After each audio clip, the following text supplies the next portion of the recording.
Et ça a beau être des joueurs qu'on ne connaît pas, ça a beau être des joueurs qui évoluent pour la majeure partie d'entre eux au pays. D'ailleurs, il n'y en a qu'un seul qui n'évolue pas au pays, il évolue à Cardiff, le reste c'est au pays.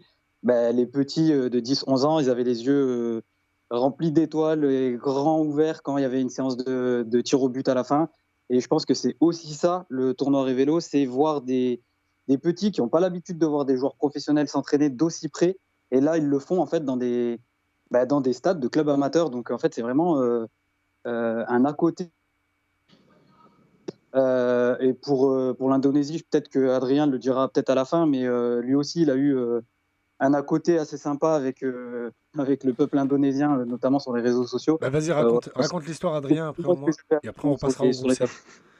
Mais non, mais ça, c'est un peu la magie de ce tournoi, quoi. Le premier match de l'Indonésie se passe et je reçois un message d'un youtubeur indonésien qui a une petite communauté et qui me dit: Ah, franchement, Adrien, ce serait sympa que tu me fasses des petites vidéos sur place. On se connaissait pas, hein, mais il m'a direct parlé comme si j'étais son pote. Il m'a dit: Est-ce que tu peux faire des vidéos à l'entraînement en disant voilà, je suis Adrien Mathieu, journaliste présent en France pour couvrir l'équipe d'Indonésie pour Tommy. Genre vraiment, je suis son correspondant en France, donc c'était assez drôle. Et voilà, il m'a remercié.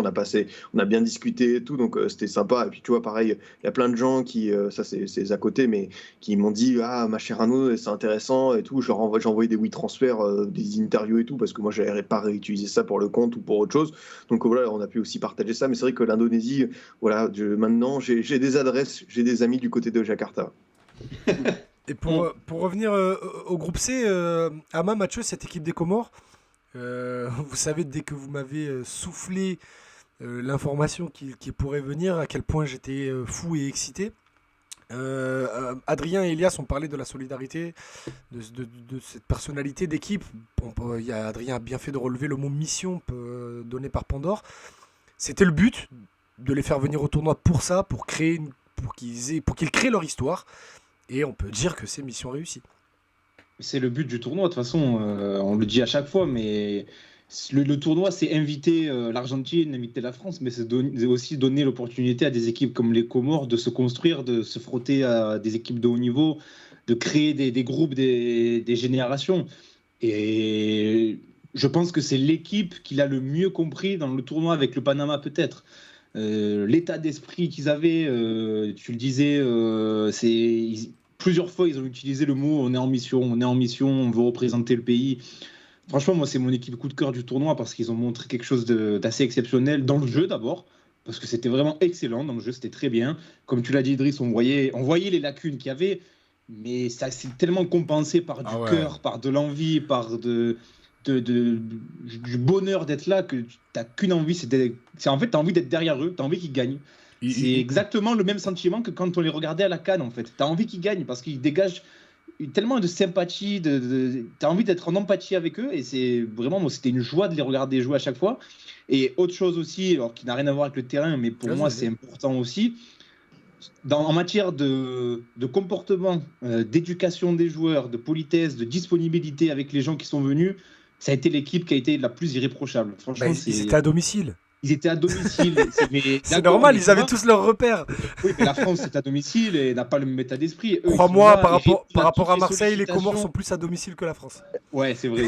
Mais ils répondent à toutes les sollicitations, ils arrivent, ils disent bonjour, ils sont gentils, ils sont à l'écoute. Si tu veux rester un quart d'heure à parler avec eux, tu restes un quart d'heure à parler avec eux. On a eu des échos de l'hôtel où ils étaient, ça s'est passé de manière admirable. Donc franchement, moi j'ai envie juste de leur tirer mon chapeau et de leur dire qu'ils étaient contents, ils nous ont remercié à la fin de les avoir invités. Moi j'ai envie de les remercier à eux surtout. Et ça me permet d'embrasser très fort mon ami qu'on avait déjà reçu ici, Kassim Abdallah, qui est aujourd'hui DTN des Comores, qui a remué le ministère des Sports, la fédération, tout ce qui il a fait un travail incroyable. Dans un timing assez réduit, même avec Macron, enfin pas le président, mais l'équipementier pour avoir. Ouais, parce que je viens de me rappeler. Je vais voir la scène Kassim Abdallah.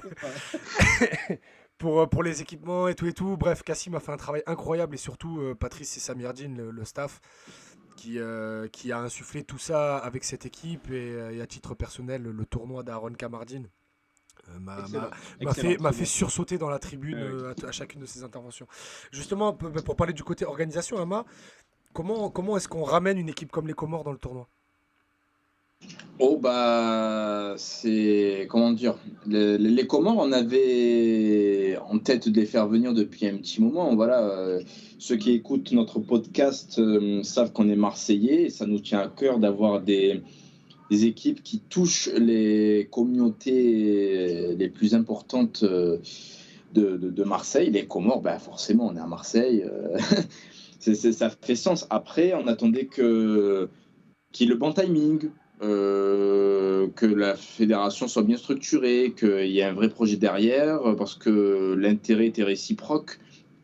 On avait déjà eu des échos de manière directe ou indirecte de la volonté des Comores de venir au tournoi. Nous, c'est une idée qu'on a en tête depuis un petit moment, Mathieu pourra le confirmer. Et là, c'était la bonne année, tout simplement. Il y a toutes les planètes qui étaient alignées à tous les niveaux sportifs, structurels pour les faire venir. Et à titre personnel, je suis très, très, très, très content de les faire venir. Je me rappelle que j'en parlais déjà à Azir sur le temps de la vanne en 2018 en disant ouais, tu verras un jour, on va faire Algérie-Comores. Et finalement, on l'a fait 4 ans après. Je suis vraiment fier que ça se soit réalisé et que tout se soit extrêmement bien passé. Je tiens à le souligner. Ouais, vraiment. En plus, on va écouter le futur DTN des Comores dans quelques secondes. Et la fédération des associations de Comoriennes ont affrété des cars, des bus pour que les supporters comoriens de Marseille puissent venir à Parsemin, parce que tous les matchs se jouent au stade Parsemin de Fos-sur-Mer, qui a plus d'une demi-heure de Marseille, pour qu'ils puissent avoir des supporters, un COP, et surtout pour les familles, parce que pour certains ont des parents qui peuvent pas trop se déplacer avec la voiture, c'est compliqué tout ça. La fédération a mis en place quelque chose pour que tout le monde puisse avoir son petit COP. Et pendant la séance de tir au but, on se rappelle d'Ibou Adari, qui avait tout son quartier de Frévalon qui était dans la tribune, et il est parti célébrer comme un fou après le match contre la Colombie. Mais du coup, voilà, je le disais, on va écouter pendant, ça dure 2 minutes et 3 secondes, le futur DTN des Comores et ami de Passe ton ballon et du Formation Football Club, Azir Saïd Mohamed Cheikh, qui nous parle du tournoi des Comores, et après on passera à l'Algérie. Pour sa première participation au tournoi Maurice Rivello, je pense que cette expérience est une grande réussite pour la sélection comorienne sur plusieurs plans. Le premier, sur le plan sportif évidemment, puisque Samir Djin Youssouf et son staff ont permis à cette équipe de proposer un contenu cohérent, agréable par moments. On a vu des séquences collectives très intéressantes. Sur un plan individuel aussi, ça nous a permis de voir ou de découvrir pour certains des joueurs hyper prometteurs. Je pense à Emeric Ahmed de Strasbourg, je pense à Karim Toumani, le joueur qui évolue à Dijon, qui était capitaine de cette sélection, défenseur central solide. Je pense à Amir Duman aussi, qui a été remuant sur son côté. Et il y a d'autres joueurs que je n'ai pas cités, malheureusement je ne peux pas tous les citer, qui ont été très intéressants sur cette compétition. Et donc ça prouve également qu'il y a un vivier très important sur un plan quantitatif et qualitatif du côté de la diaspora comorienne. C'est une réussite aussi sur le plan de la ferveur, au niveau on a vu cet engouement augmenter au fur et à mesure des rencontres, malgré le fait que les matchs ont été réalisés à Fos-sur-Mer, à Port-Semin, donc assez loin du lieu d'habitation d'un certain nombre de supporters comoriens. Il y a quand même eu un soutien populaire important, notamment sur les réseaux sociaux aussi, avec en point d'orgue le match entre l'Algérie et les Comores. Donc c'est une réussite sur tous ces plans-là, et ça doit inciter la fédération à accentuer son travail sur la jeunesse au niveau de la diaspora en France, donc avec un travail de détection, de veille important, et surtout au niveau local pour développer le football de jeunes au niveau des 4 îles, puisque c'est la sélection des Comores et pas uniquement la sélection des Comoriens de la diaspora, puisqu'un certain nombre d'entre eux, en tout cas je l'espère, seront amenés à défendre les couleurs des Comores avec la sélection A au plus haut niveau international. Donc cette réussite, ce tournoi, cette expérience doit amener les décideurs à accentuer ce travail sur la jeunesse, puisque le futur de la sélection, c'est ces jeunes qui ont participé au tournoi Maurice Rivello. Ça fait toujours plaisir dans Passe ton ballon quand on peut t'écouter, ça c'est d'une belle liaison. Quand on peut écouter Azir, mais quelle prestation encore incroyable. Oh là là. Est-ce que c'est pas lui le meilleur joueur comorien de ce tournoi? La meilleure prestation comorienne de ce tournoi, est-ce que ce serait pas Azir? Du coup, je le disais avant de lancer ce vocal, la transition est toute faite parce que je le disais, on a le tournoi organisé, enfin Amal disait, le tournoi a organisé un des matchs qui faisait le plus peur à la préfecture de police des Bouches-du-Rhône. c'est sans doute même mon moment préféré du tournoi. C'est ce Comores-Algérie entre les deux équipes U21 qui s'est déroulé donc au Stade Parsemin lundi dernier. Un match de poule à enjeu parce que les Comoriens jouaient la qualification et la première place du groupe face à une Algérie qui avait à cœur de ne pas rentrer avec 0 points. On parlera juste après de cette sélection-là.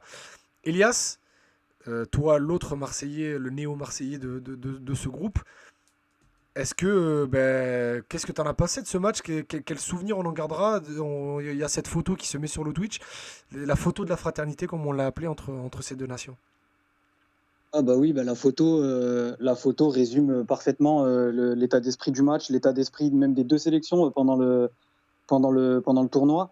Alors oui, c'était forcément le match qu'on attendait en bon Marseillais, parce que forcément Algérie-Comores, tu dis ça à n'importe quel Marseillais, il va forcément faire un rictus et rigoler.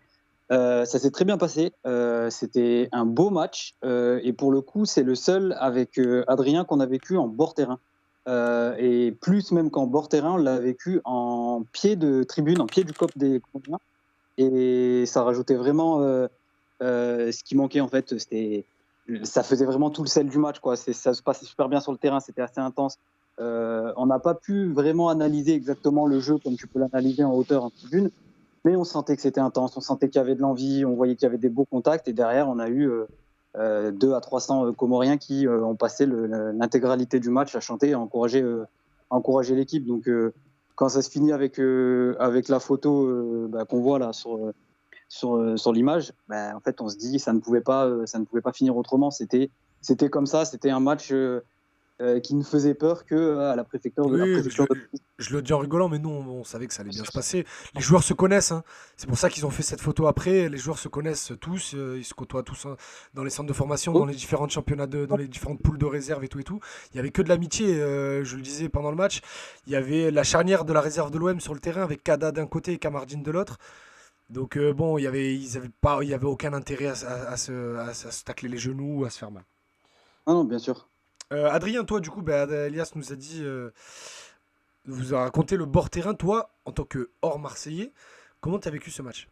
Parce qu'on a l'impression que ça nous touche que nous, en fait. Non, moi j'ai adoré, je trouvais que c'était une belle ambiance et voir ça pour des jeunes joueurs, ça les marquera à vie, ça fera de très très beaux souvenirs.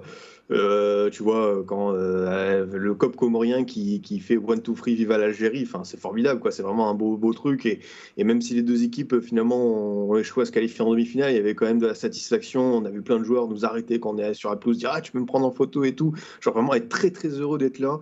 Et comme je te dis, pour les Comores, ça leur fera un truc. On a posé la question au coach après son match de classement perdu contre le Panama. Est-ce que vous avez le sentiment qu'il s'est créé quelque chose? Est-ce qu'il y a un groupe qui s'est forgé? Il nous a dit oui, parce que il m'a dit à partir du moment où on a pris en main ce groupe, jusque-là, à la fin, le dernier match, il s'est passé beaucoup de jours et beaucoup d'évolutions positives. Il nous a dit, voilà, avant, c'est intéressant ce que vous a dit le coach Patrice Alassani, il nous a dit, en gros, au début, on y allait peut-être avec des pincettes, on n'osait pas leur dire la vérité, on voulait les ménager. Il nous a dit, au fur et à mesure, les non-dits ont disparu, on s'est dit les choses, on a pu avancer comme ça. Donc, tu vois, même pour leur vécu pour la suite, ça va leur servir aux Comores. Je vais me permettre de rajouter une information, c'est une sélection qui est neuve, hein. Je le disais, Kassim Abdallah a remué ciel et terre. Ama, tu me coupes si je dis une bêtise, mais les Comores n'avaient quasiment pas de sélection U21. Ils ont réuni un groupe, un staff en l'espace de 4 mois pour se préparer au tournoi, et ça rend le rendu encore plus impressionnant. Du coup, la transition est toute faite par rapport à ce match de l'amitié, et je vais te lancer là à Maïs. Comment tu juges le parcours de l'Algérie? En tant qu'organisation ou... Non, là tu ranges ta casquette, là tu me sors ton 12S et ton passeport vert. Là tu me sors le passeport vert et le 12S et tu me dis l'Algérie qui finit donc dernière de cette poule. S12 c'est pareil. C'est papier vert écrit avec des lettres dorées. Qui finit derrière de cette poule avec un contenu, ma foi, plus qu'agréable, mais comme je me suis amusé à le dire dans le space d'Adrien mardi, avec beaucoup trop d'Algérie dans le contenu. Et je te laisserai expliquer ce que ça veut dire derrière.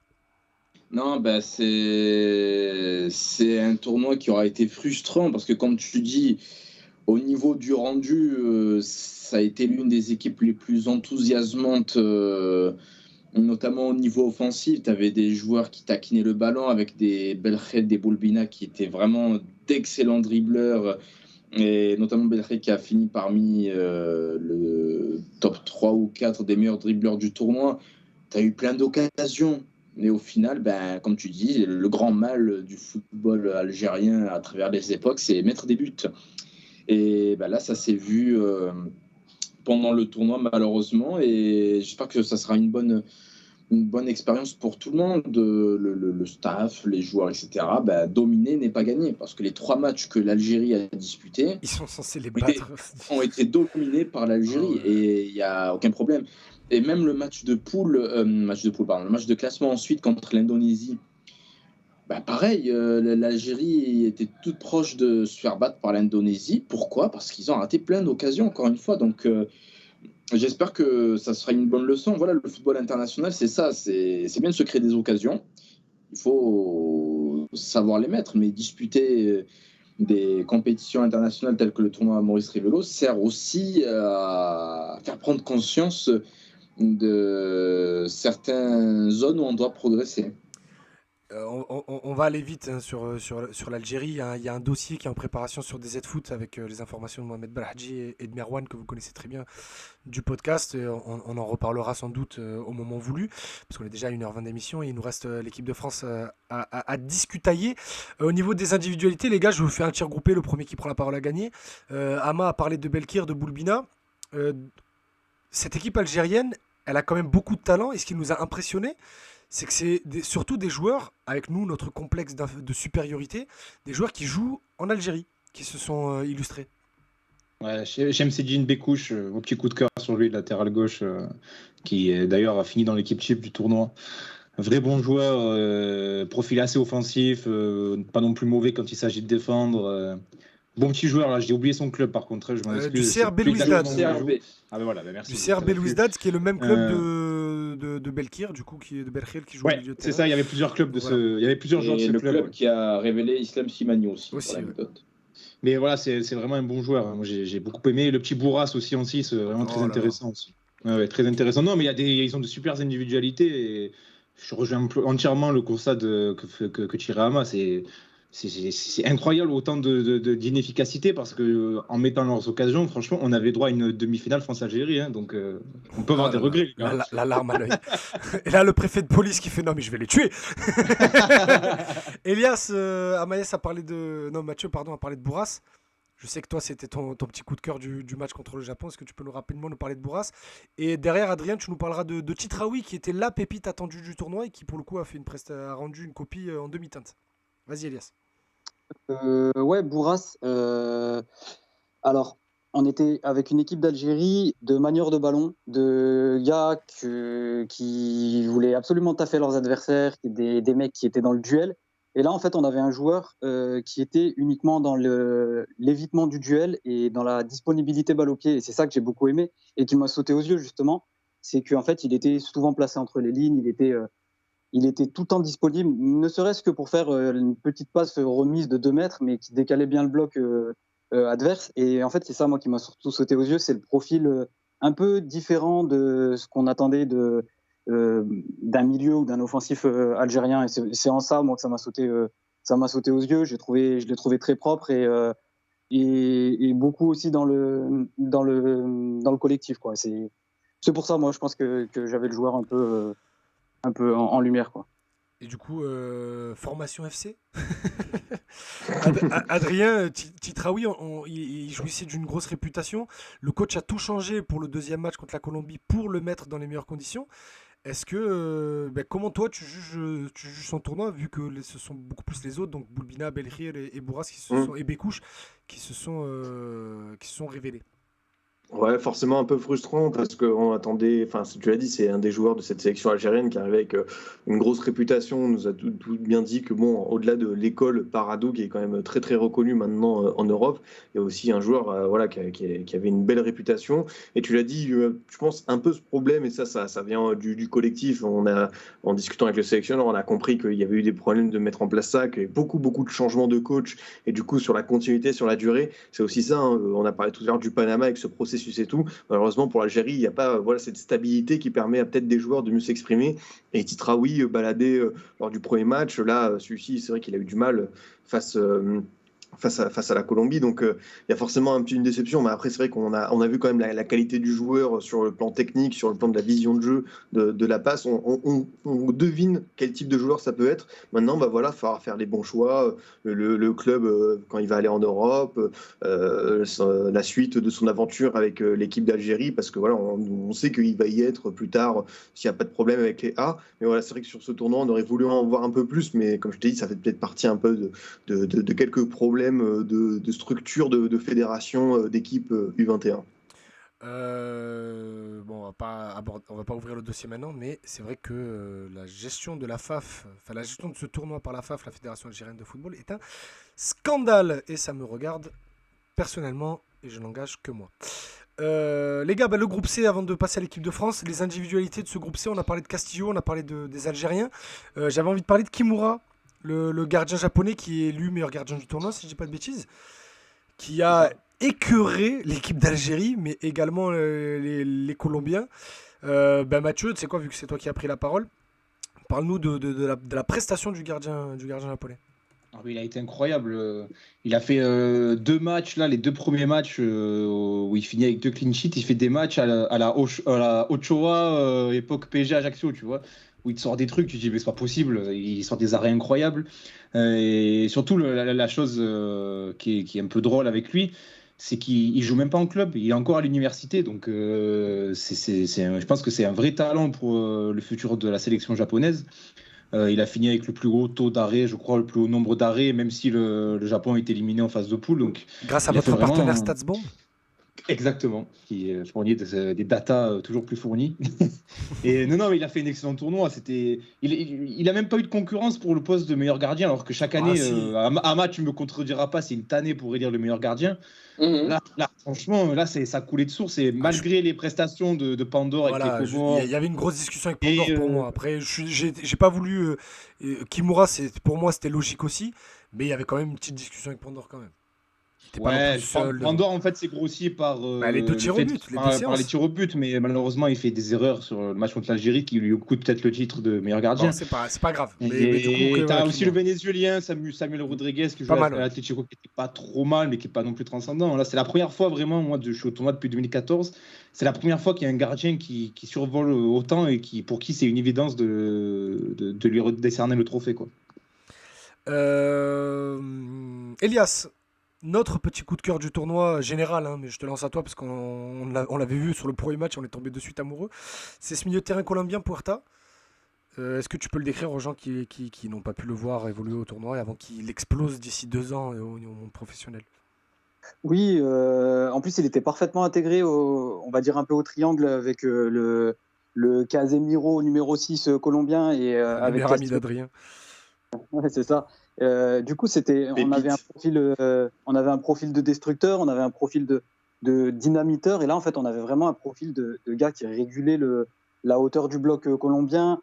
Et c'était aussi lui qui, par soit ses contrôles orientés, soit des passes en une touche, ou même parfois, il savait être 2 touches, mais il allait orienter le jeu de façon vraiment. Moi, je trouvais ça remarquable, parce qu'en fait, c'était beaucoup de travail invisible. Et en fait, c'était moins visible que ce que faisait Castillo Manioma, mais c'était tout aussi efficace. Et pour moi, c'était vraiment la pierre angulaire du milieu de terrain. C'était lui le régulateur, soit de la vitesse, soit de la hauteur du bloc colombien. Ça, c'était vraiment pour l'aspect purement technique. Après, peut-être que toi, Idriss ou Adrien, vous avez autre chose à dire sur la perception que vous avez eue de ce joueur. Non, moi je bois tes paroles et moi c'est le genre de joueur, tu sais, qui fait rien de particulier, balle au pied, il va pas dribbler, il va pas casser la ligne balle au pied sur 20 mètres, mais voilà, comme tu dis, en 1 touche, 2 touches, rien que dans l'orientation du corps, dans la gestion du rythme, t'as l'impression que c'est déjà un joueur de 35 ans, ça me fascine. Ouais, Adrien, quelque chose à rajouter sur Puerta?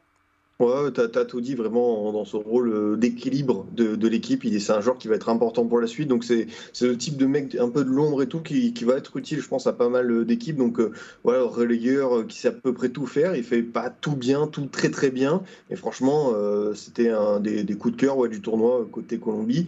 On a parlé pas mal de Castillo en 10, mais lui aussi, dans ce qu'il a pu faire, c'était propre.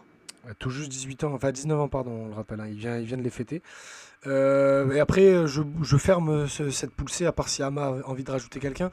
En toute objectivité, bien sûr, parce que vous me connaissez, avec Cyril Kétir, milieu de terrain de la sélection algérienne, ancien pensionnaire du centre de formation de l'OM, aujourd'hui à Lyon-la-Duchère en N2, qui a fait un tournoi monstrueux.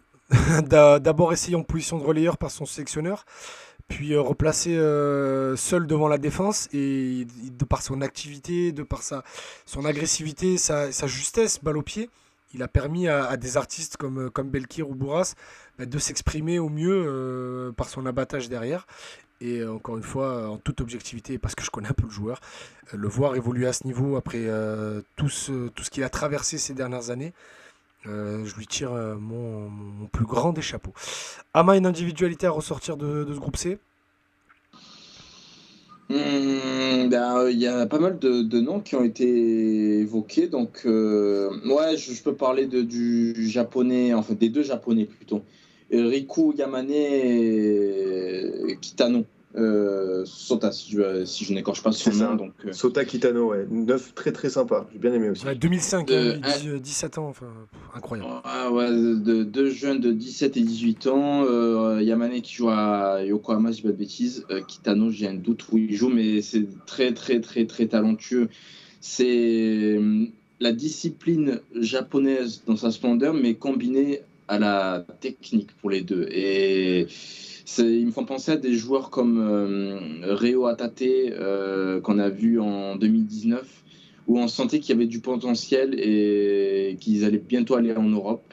Je leur souhaite le même destin que Reo Hatate, là, qui fait les beaux jours du Celtic Glasgow. Eh bien, merci Ama. Et bien, regardez le dernier gros steak de cette émission, et après on vous laissera tranquille parce qu'on est déjà à 1h30. L'équipe de France, donc vainqueur de ce tournoi, les amis, emmené par le champion du monde 98, Bernard Diomède, et légende de la JOCR. Est-ce que ça fait pas du bien, les gars? Après, vous répondrez politiquement correct ou pas. Non, Non, sur ça, non, je sais ce que tu vas dire, mais Ouais, vas-y. ben voilà, je vous laisse le choix de répondre ou pas. Vous êtes assez intelligent pour savoir la contourner si elle vous dérange, mais de voir une équipe de France qui s'investit à fond dans le tournoi. Enfin. Ah non, mais enfin, vas-y Mathieu, vas-y, parce que moi j'ai déjà lancé un petit truc dans le podcast Formation FC, donc vas-y. Allez-y, moi je vous lance, Non, après mais vous faites ce que vous voulez. c'est un plaisir de voir enfin une équipe de France. Je sais pas si on peut dire impliquée, parce que ça me dérange de dire ça par rapport à Bernard Diomède, parce que lui, pour le coup, a vraiment pris le tournoi très au sérieux. Et on Dès sait, sa première conf de presse, il a dit qu'il avait fait un lavage de cerveau à tous les joueurs pour leur dire voilà, il y a tel joueur qui est passé, ça peut accélérer vos carrières et tout. Il a fait tout le travail. Je parle des joueurs.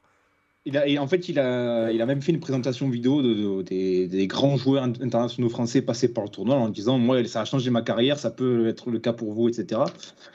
Et après, quand tu vois le match face au Panama, tu te dis non, c'est pas possible, il va encore faire le coup, quoi. Il va encore se faire sortir en poule en étant, je sais pas impliqué, pas envie d'être là, etc.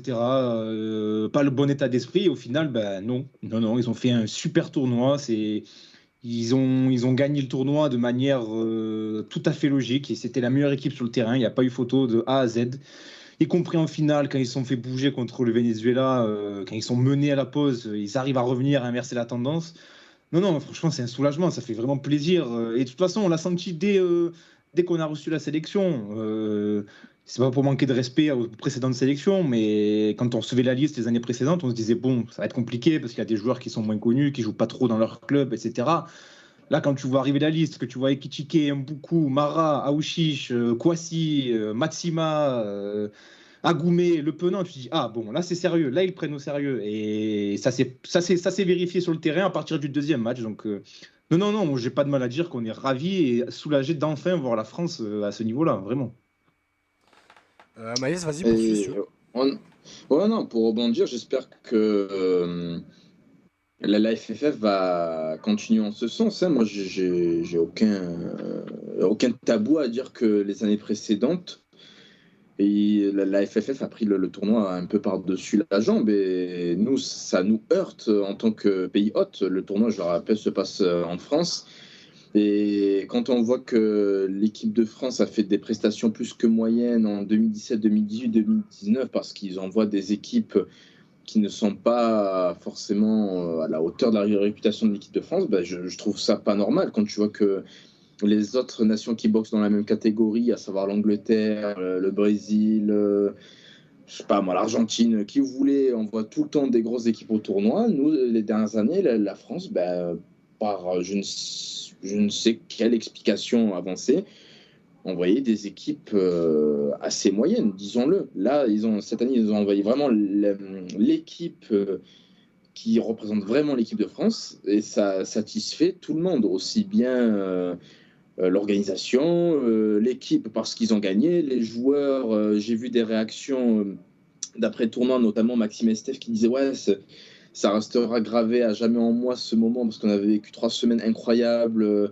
le fait de jouer contre des nouvelles équipes, de vivre tous ensemble, de remporter le trophée.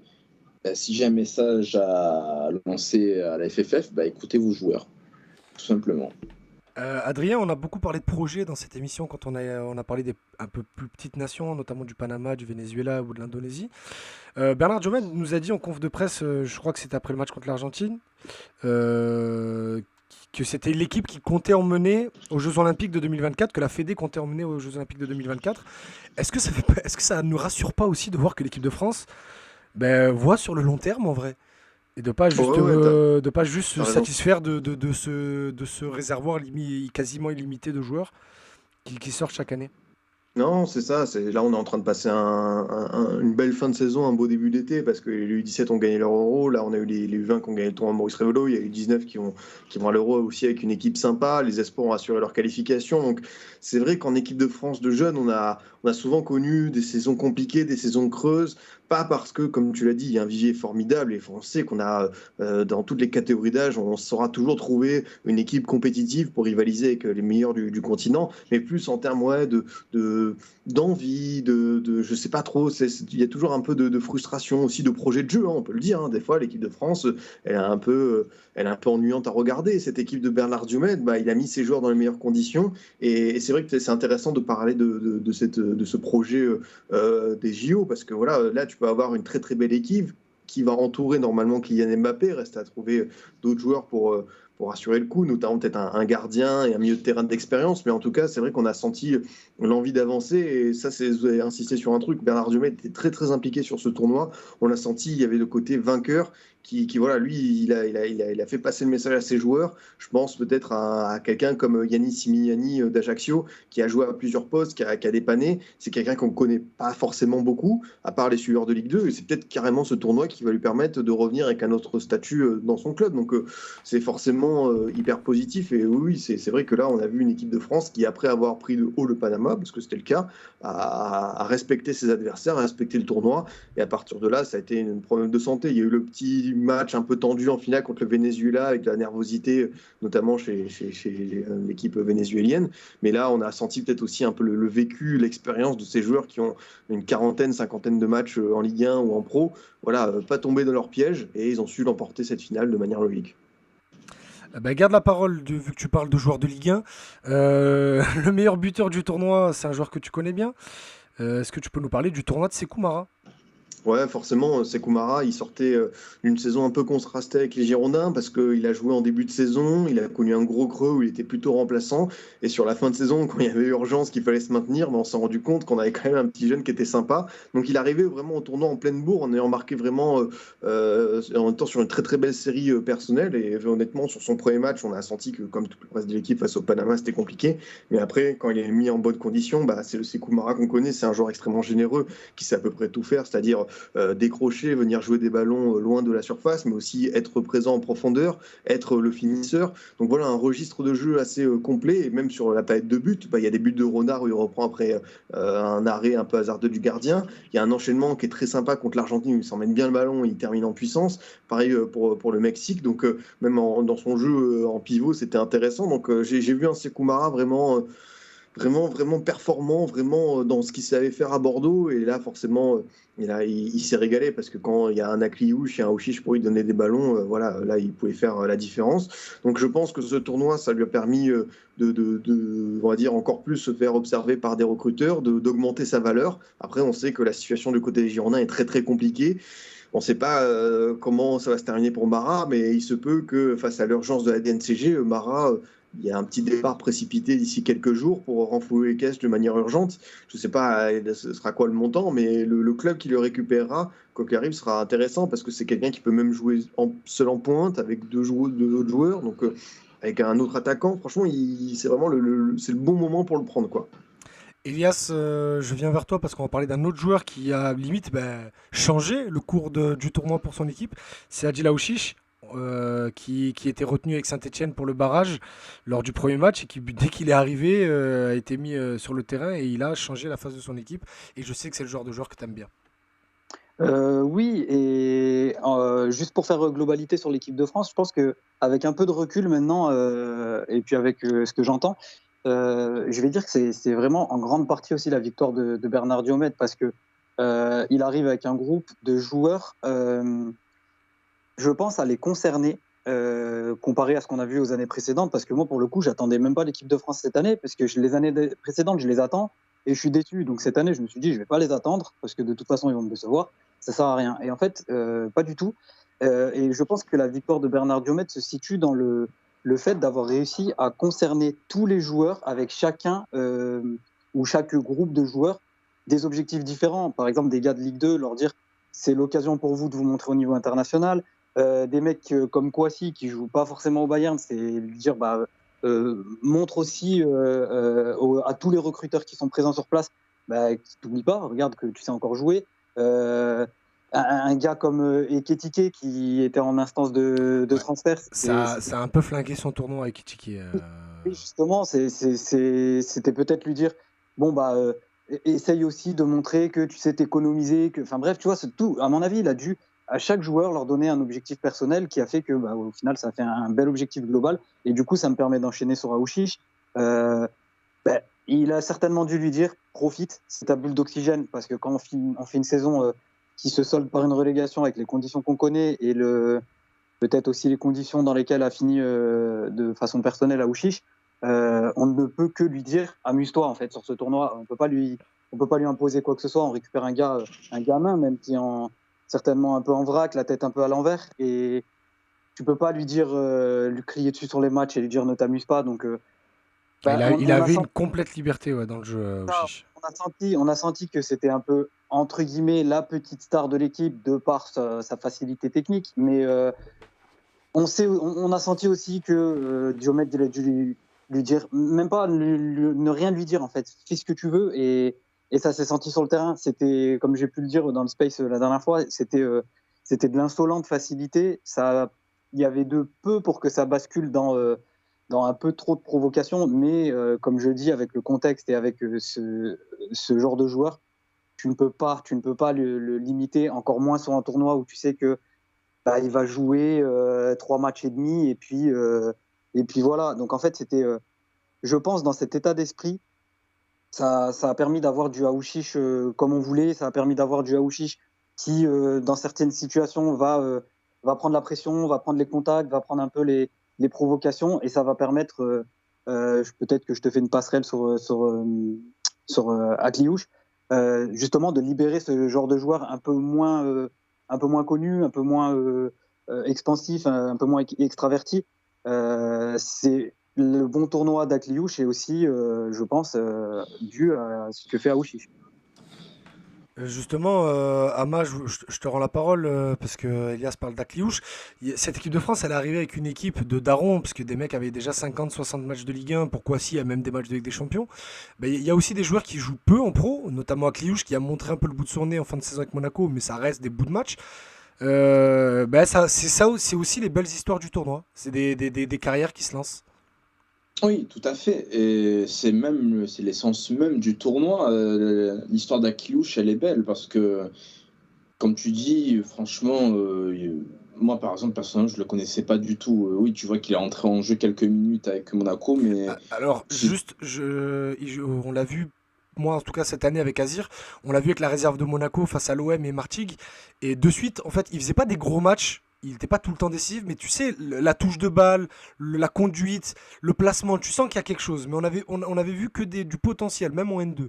Et après, de voir qu'il arrive en Ligue 1, pour lui, c'était une suite logique, mais c'était pas non plus ultra mérité. C'est pour ça que quand j'arrive au tournoi, j'ai beaucoup de hype. Mais quand je vois son tournoi, je suis encore plus heureux. Vas-y, je te laisse continuer. Non, il fait un tournoi de très grande classe. C'est le joueur français qui a été le plus décisif. Si on cumule les buts et les passes D, il marque en finale. Tu as senti qu'il a grandi de match en match.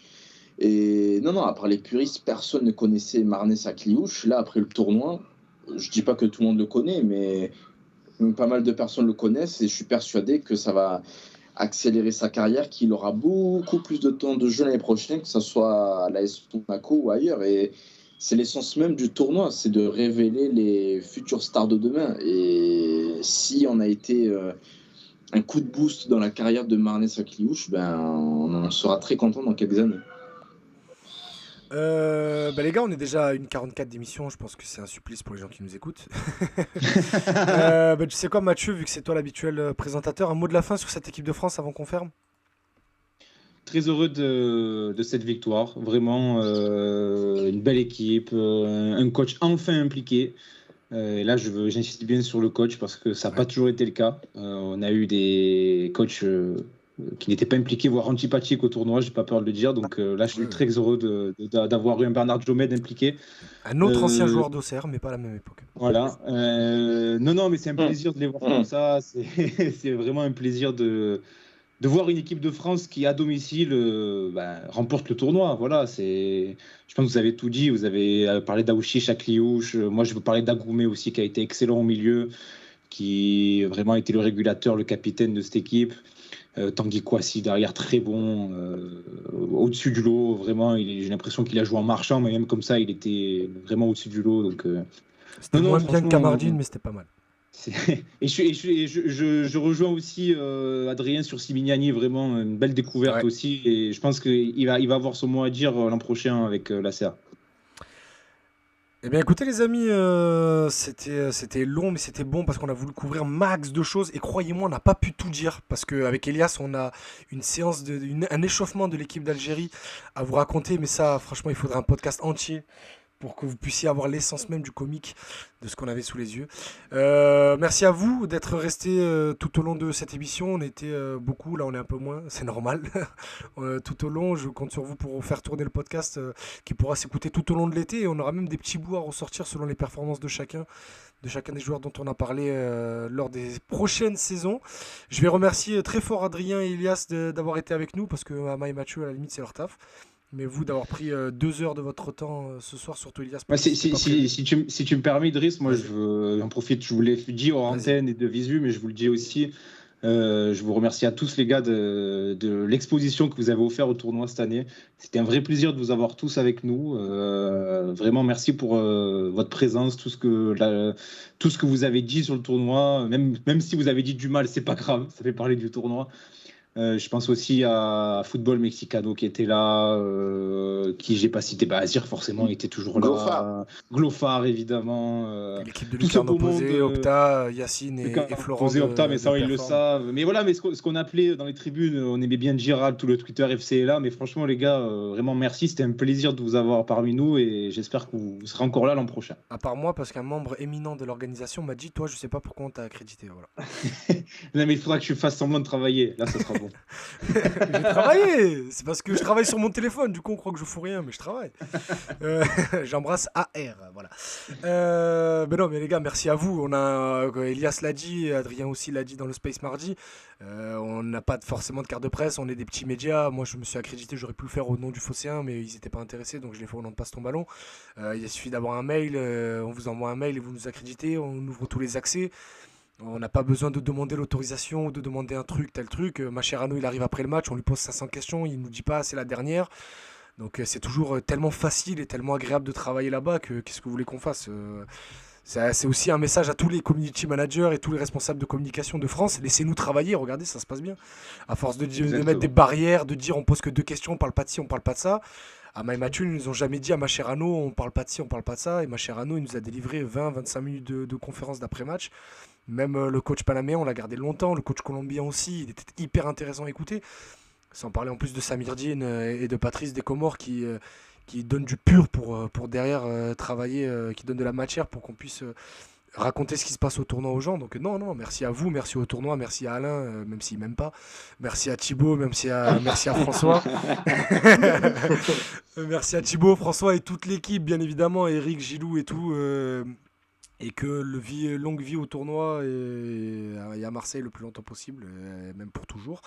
Et bien sûr, pour finir, la suite de Ladies Cup, Ama, Mathieu, Ama, vu que Mathieu a dit le gentil mot, Ama, est-ce que tu peux présenter la suite de Ladies Cup qui est l'édition féminine du tournoi Maurice Révélo et après on conclut.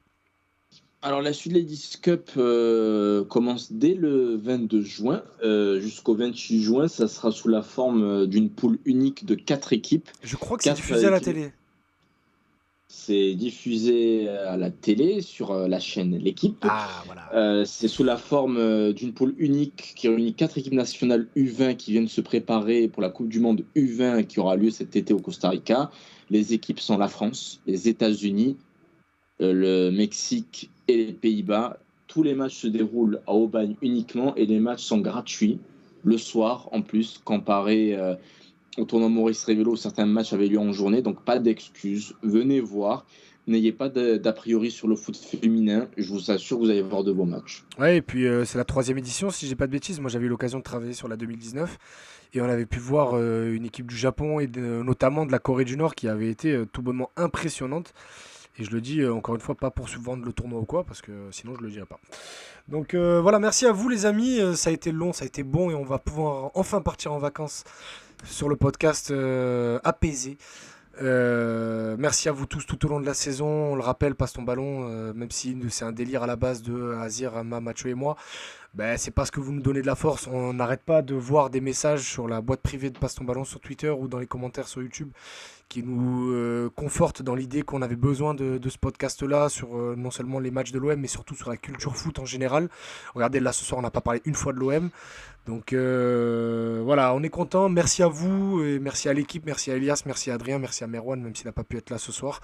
Et on se retrouve normalement fin août pour la reprise du podcast et tout au long de l'été avec des petites surprises de temps en temps. Voilà les amis, merci à vous et passez une excellente soirée. Merci à tout le monde. Salut. Merci. Salut tout le monde. Salut. Oh